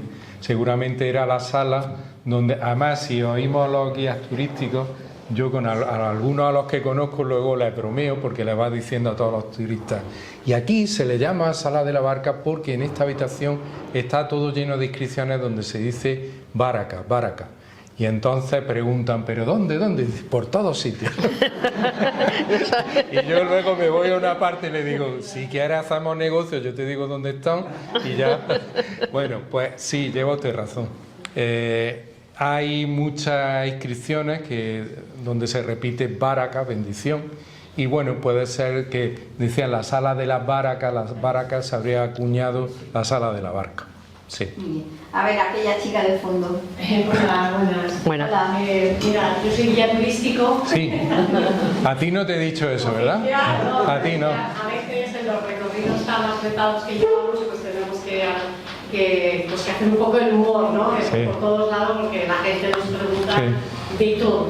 Sí. Que bueno, agradecerte, que ha sido súper didáctico. Yo estaba en Fuentegrande a las 10:25 en Alfacar y me he tirado, creo que con la moto, para llegar a tiempo para escucharte. Muchas gracias. Y yo estoy ahora desarrollando un proyecto para sacar a la luz, que se está haciendo mucho en este último siglo, toda la parte femenina, ¿no? Mi página es Granada en femenino, la Albaicín en femenino, la Lambda en femenino, y mi pregunta es, ¿la epigrafía en femenino, hay alguna alusión más allá de alguna casida que tenemos, ¿no? Que se sabe que hay alguna alusión de algún matrimonio o algo, alguna inscripción que hable de algo referido a una sultana? A sultana creo que no. No.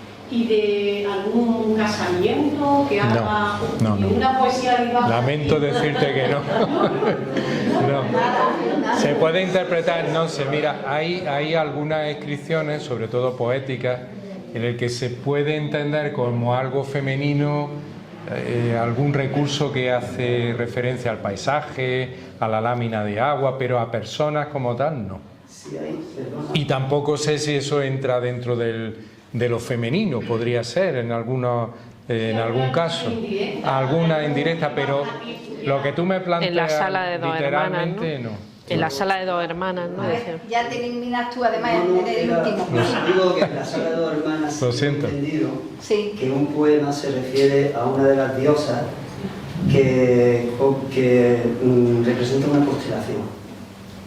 No recuerdo. Se habla de las constelaciones, sí. Eso es la sala de las constelaciones, entonces se hace referencia a esa constelación que tiene el nombre de mujer y que es una arquera, es una cazadora, es una diana cazadora, por ahí. Te lo compro. Está referenciado en los libros en los que están sobre la traducción, que hay el libro este que está editado en el que se ve las descripciones y la traducción en árabe actual y en castellano. No sé si sabéis cómo la Alhambra es que no recuerdo cómo se titula el libro. Leer la Alhambra. Sí, ahí aparece en esa sala, o sea, que lo puedes tener ahí. Y ya puedo pasar a mí. Sí, pasa tu pregunta. Primero una pregunta concreta y después una reivindicación. Me ha gustado muchísimo la exposición y que va con la reivindicación. Y la pregunta concreta técnica era: había un tipo de escritura manual que se conoció como escritura andalusí o de estilo andalusí. No sé si es correcto o no. Sí, desde el punto de vista estético. Estético, porque la letra y las palabras siempre no hay algo andaluz. Ese estilo que es un poco entre cursiva y cúfica, porque es un poco geométrica, un poco rectilínea, creo entender en el estilo. ¿Está influenciada la epigrafía de la Alhambra con ese tipo de estilo en concreto andalusí en algún sitio o no se le influencia estética? No, todo entero es fruto de un modelo artesanal propio ya de aquí, que surge de los artesanos de aquí. O sea, si empezamos en el origen, que creo que me fui remotamente en los inicios de la charla al origen, con ellos vinieron tipos de escritura. Pero una vez que ya se asientan en la península ibérica, primero por provincias, por reinos y por etapas históricas, ese tipo de arte va evolucionando. Y cuando hablamos de la Alhambra ya representa, si queremos, el culmen ya de la artesanía llevado a sus máximos exponentes, ¿no? O sea, nosotros nos vamos a Isfahán y nos vamos a la Alhambra y podemos distinguir por imagen, por foto, cuando una epigrafía es de un sitio o de otro. Se nota por el estilo, ¿no? Claro que sí. No tiene nada que ver del estilo artesanal, sí. Artesanal y estilístico, ¿no? Sí. Y la otra es que me ha encantado esta charla y, bueno, yo pertenezco a Granada Abierta. Hemos dado el premio Carlos Cano un año a la Universidad de Granada por implantar el árabe en secundaria, pero se implantó desgraciadamente con una intención más bien de integración solamente del alumnado de Almería, de la zona donde había bastante foco de inmigración, ¿no? Árabe. Nuestra idea era, y no solo nuestra idea, sino de muchos profesores, es que el árabe para nosotros, o para algunos que tenemos conciencia de nuestra historia, es tan importante como el latín. O sea, es una lengua clásica con la que se debería introducir en nuestra enseñanza, puesto que nos acerca a nuestro pasado más inmediato, ¿no? Y de hecho tendría otra finalidad, que sería una función intercultural. Serviría como valor intercultural y a la vez acercamiento a nuestra memoria, a nuestra historia y a identificación de dónde venimos. Y esta charla y este trabajo que habéis realizado sería ideal para que, yo sé que la humanidad de ahora mismo en la educación están hacia abajo y que el latín está luchando ahí por conseguir mantenerse, pero igual que el latín ya se llama cultura clásica, yo creo que nuestra cultura clásica es Medina Zahara también, aparte de la cultura bética, Medina Zahara y la Alhambra, todo eso forma parte de nuestra cultura clásica y a mí me da pena que nuestros alumnos, incluso universitarios, lleguen a la Alhambra y no se identifiquen o no se familiaricen con que es parte de su historia y lo vean como que lo hicieron otros. Yo creo que deberíamos de tomar como esa reivindicación. De hecho, yo creo que una de las intenciones de ver o del resultado de haber venido tanta gente teniendo que hacer otras cosas a esta charla ha sido porque no nos lo han enseñado nunca en la escuela. O sea, porque parece que está en el último proyecto de la ONCE incluso el arte andalusí y el arte islámico andalusí, al-ándalus, se metió dentro de un epígrafe que era el arte visigodo. O sea, se había quitado en medio y solo se hacía referencia al arte islámico cuando llegaba al siglo XXI sobre la destrucción de los budas. Eso lo hicieron bajo la reforma del Partido Popular, ¿no? O sea, el fundamento del arte, esa asignatura, se eliminó el arte andalusí o el arte árabe islámico totalmente. Entonces, pues esa era mi tu reivindicación. Muchas gracias. ¿Quieres contestarle algo? Una mini sugerencia y pasamos a en vez de grúa y prismáticos. ¿Cómo? Perdón. La próxima vez, en vez de grúa y prismáticos, usa un dron. Ah, claro, efectivamente. Vale, muy bien. Pasamos a Mar y luego... Bueno, no quiero ocupar mucho tiempo, pero en esa reivindicación que sí que merece por lo menos un comentario, ¿no? No puedo estar más de acuerdo contigo, si me permite el tuteo, porque has dicho algo fundamental y es el valor que hay que asignarle también a la lengua árabe como transmisora del saber clásico. Es decir, hoy no podríamos conocer la mayor parte del pensamiento matemático, del pensamiento científico, si no hubiera sido porque los musulmanes árabes, en fin, yo no soy experta en esto y puedo equivocarme, es decir, sin la cultura del Islam, no los traducen y los conservan, porque muchos de esos manuscritos originales se perdieron. Entonces, aunque sea nada más que como garantes de esa sabiduría, de ese conocimiento, se merecería ya un interés y una atención. O sea, hay que reconocerlo. Y luego aparte están las otras circunstancias que todos sabemos y no hemos venido así aquí. Así que yo solidaria también, aunque sea con esa matización. Y cuantas más lenguas se sepan, mejor. Yo envidio a quien tiene facilidad de lengua y los árabes las tienen, quizás porque tienen es difícil, tienen 12 vocales, ¿no? Y en fin, no sé cuántas vocales tienen, un montón, pero sí sé que ellos están favorecidos por la naturaleza para aprender lenguas y casi todos saben 2 o 3 lenguas, y eso pues es un valor hoy en día, ¿no? El poder comunicarte es fundamental para todo, para el conocimiento, para la investigación, para las relaciones humanas, para todo, porque si manejas lenguas, pues al final no se te escapan los matices, que es lo divertido, ¿no? Bueno, yo muy someramente, porque me ha obligado Alicia a decir hoy, siempre viene bien hablar de un libro y a una satisfacción. Yo he escrito este libro con un arquitecto que se llama Juan Domingo Santos, no soy solo autora, sino coautora, y fue un trabajo de encargo. Es decir, no fue un libro que nosotros iniciáramos, sino que hubo una editorial, en principio era inglesa, quería sacarlo en inglés y nos buscó a él y a mí pues para que él habría tenido conocimientos de su trabajo y de los míos, y entonces nos buscó, nos unió para poder hacer esto. Luego la historia llevó a que ese proyecto no se realizara porque la editorial la absorbió una americana y ya quería hacer otro libro, y ahí nosotros ya no estuvimos de acuerdo y rompimos un poco la iniciativa, esa iniciativa, pero claro, habíamos trabajado, habíamos hecho ya muchas reuniones, mucha reflexión, reparto de tareas, y bueno, ya hicimos, y al final con Comares hicimos el libro que se ha premiado. Y yo quería destacar por qué es interesante leer este libro, ¿no? Que un poco creo que sí. ¿Por qué es interesante? Ya aporta este libro, ¿no? A ver, nosotros queríamos, y eso fue también un deseo personal de los dos, explicar la Alhambra desde la perspectiva del jardín, porque siempre se habla de los jardines. Yo en las encuestas de calidad y tenía información privilegiada, ¿no? Cuando se decía qué se valora, qué valoran los visitantes de la Alhambra, qué elementos de valoración, había otros, pero los jardines, siempre los jardines, el concepto de jardín, de la Alhambra como un jardín, era una idea, y esa fue la motivadora, ¿no? Explicar la Alhambra desde la perspectiva de un jardín, de jardines de la historia, porque no tiene solamente un componente arqueológico, ¿no? o originario, sino también de lo que ha sido la tradición jardinera a partir de la experiencia originaria de la Alhambra. Pero fuimos más allá y también quisimos explicar la Alhambra desde la perspectiva del paisaje, porque el paisaje trasciende ese mundo más interior que tradicionalmente se le asigna a la arquitectura y sobre todo al arte islámico, porque es que ellos transformaron el paisaje y no hubiera sido posible instalar esa ciudad-estado como esa ciudad, no Estado, sino sede del Estado nacional, que era